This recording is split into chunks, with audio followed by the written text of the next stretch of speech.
Hi there, and welcome to my channel, Alphard. Today I'm going to be talking about how I go around fixing a problem. As you can see, the little LPG light is flashing away, and that indicates that there's a problem with the LPG system. The flashing light on the Romano system is the way that the machine is able to tell you as an end user that they've got a problem, and also give you an indication of the severity of the problem. In this case, the two bottom lights flashing indicates that the LPG is got a slight error on it, but it's still functional. You can still use it, and it will still work on LPG. So it's not going to hinder you too much. It means that you've got time to actually go. Now on the petrol system that this car came with, the equivalent would be an engine management light coming up, and then you can stick on one of these JOBD readers and get the code and get a better indication. But if you haven't got one of these LPG code readers that can plug in to your Romano system or Stag system, whatever you've got, then you're really working blind. So the first thing I would do is I would check the petrol system to make sure it's working effectively, and the engine management light is on. So what I do is I read that, and read the fuel trims, and there's a little bit of a problem there. Now normally I'd have my a torque reader built into my head unit, but the head unit's gone to get a replacement radio put in there, so I'm missing that. So I've used the standalone unit. As you can see, it's empty there. So I've used a standalone unit, and it's came up with a couple of problems with the fuel trims. So what I then decided to do is purchase a few bits that I need to replace those fuel trims. So I noticed that one of the problems was I had a lazy oxygen sensor on the front, which was replaced about 3 years ago, but it's lazy, so it could be due with cleaning up. It wasn't responding as quickly as it would have expected to.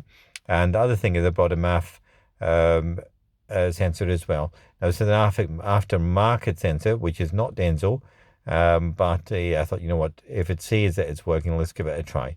So anyway, now this is the interesting part.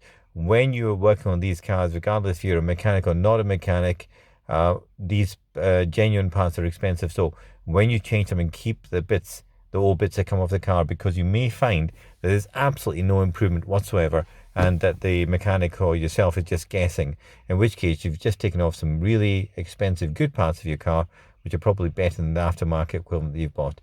So don't throw your parts away until you know that that part is at fault.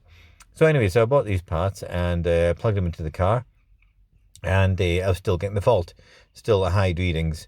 So the next thing I had to do was just go around everything again and just double check to see if there was any vacuum leaks or any problems there. And sure enough, all the pipes were checked through right onto the bottom of the end of the bottom left-hand car, so I can see where all the little pipes went to, all the vacuum hoses went to, and they were all secure.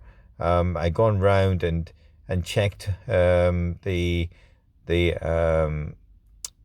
air intake hose pipes to make sure that they were not too tight, so they distort the plastic and create leaks, and they were all fine.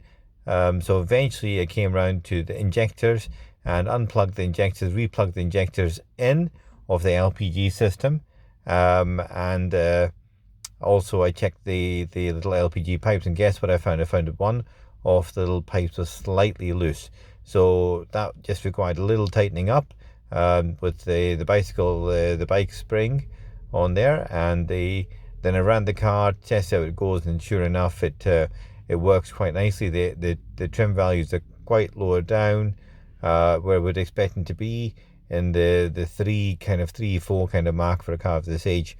And I'm delighted with the result. And these parts that I'd fitted, I've kept the old ones, and I bet you that they're all okay as well. So I've got these parts which I'm not throwing away, because I think they're all okay, and the original fault was that.